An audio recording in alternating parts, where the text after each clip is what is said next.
up with your white guitar? Is that messed up? It's broken. I'll fix it. I like that Around the World. Have you heard this?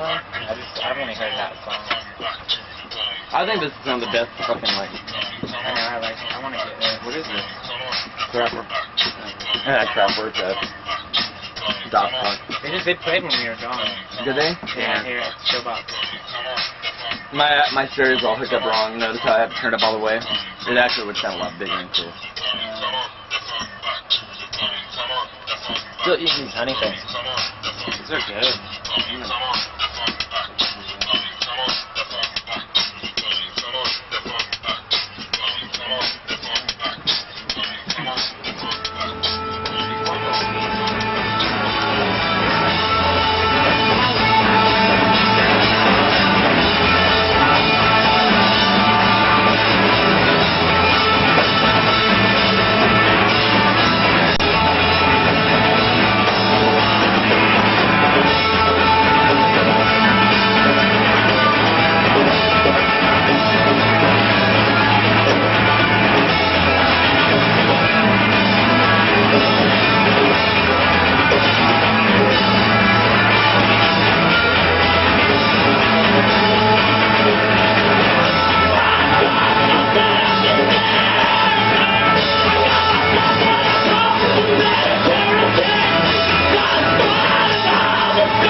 Chris, what do you have to say about Modest Mouse? Oh man, can we like practice this first? They're intelligent.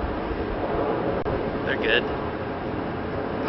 I don't know. They're well dressed. They're well groomed. Sometimes, particularly Jeremy. I don't know. I think what they're doing is, you know, extending music one step further. That's the thing I like about them most, is that they're smart. Yeah, this is Modest Mouse. You're listening to 107.7 The End. I wasn't faking my lisp. People always think I am. That's just real. This kid was a little off his rocker and sort of had this spark of insanity going on the entire time that you would come in contact with him. And I thought this kid was going to be way more whacked than he ended up being. One instance was us going downstairs for him to have a cigarette. We walked outside the building, and this, for the most part, is a pretty, you know, straight-laced building. A lot of suits work here. And we walk outside, and there's suits sitting around everywhere smoking. It's a non-smoking building. And he immediately, like, walks out, puts his arms up in the air and goes, "I am a dragonfly!" This is what the Backstreet Boys look like now, except there are 5 of them. I see. This is what Modest Mouse looks like now, except there are only 3 of them.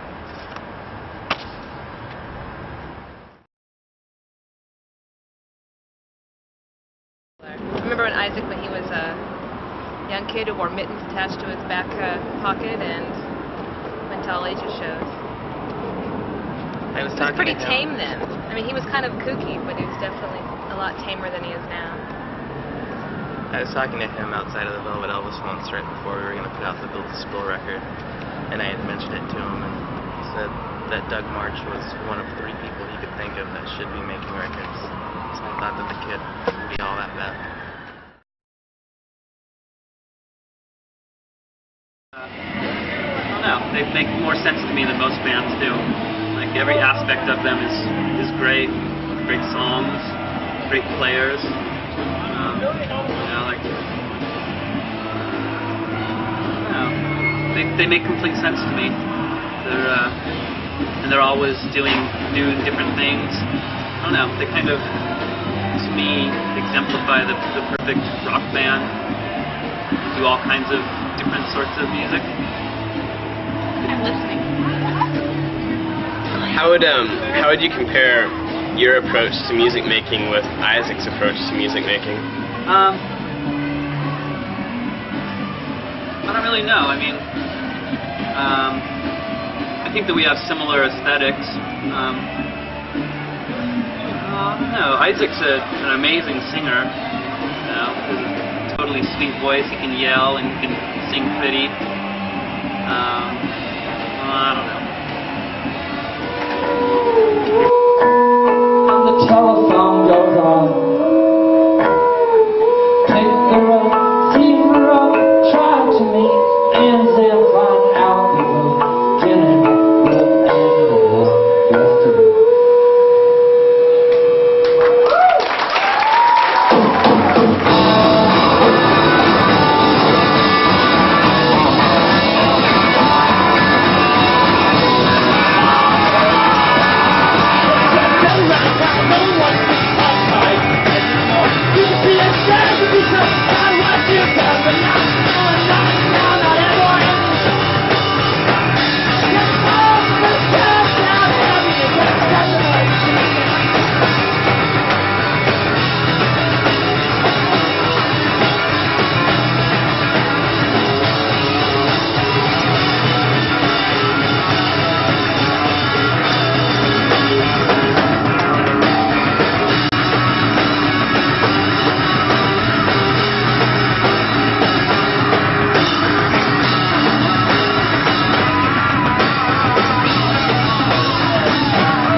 Do you know Martsch Mouse's music?